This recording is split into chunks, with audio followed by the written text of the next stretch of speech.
30,000 రూపాయల జీతానికి పోటీ పడటం చాలా కష్టం. కొన్ని లక్షల మంది పోటీ పడతారు. కానీ ₹1,00,000 ఉద్యోగానికి పోటీ పడటం చాలా ఈజీ. ఎందుకంటే ₹1,00,000 పోటీ పడేవాళ్ళు చాలా తక్కువ మంది ఉంటారు. This is the secret of life. మళ్ళీ కొంతమంది చప్పట్లు కొట్టడం లేదు.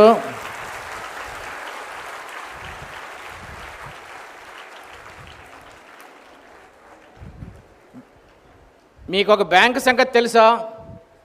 ప్రతిరోజు మీ అకౌంట్లో 86,400 జమ చేయబడుతుంది. వాడుకున్నోడికి వాడుకున్నంత వాడుకోవచ్చు.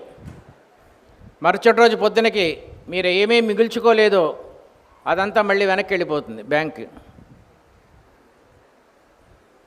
ఏ టైంలో అయినా సరే మీ అకౌంట్ క్లోజ్ అయిపోవచ్చు. ఈరోజు ఆదా చేసుకుని రేపు ఇస్తాను, రేపు తీసుకుంటానంటే ఒప్పుకోడు. అలాంటి బ్యాంక్ ఉంటే మీరు అందులో జమ చేస్తారా, చేయరా? Yes or no? మళ్ళీ సౌండ్ తగ్గిపోయింది.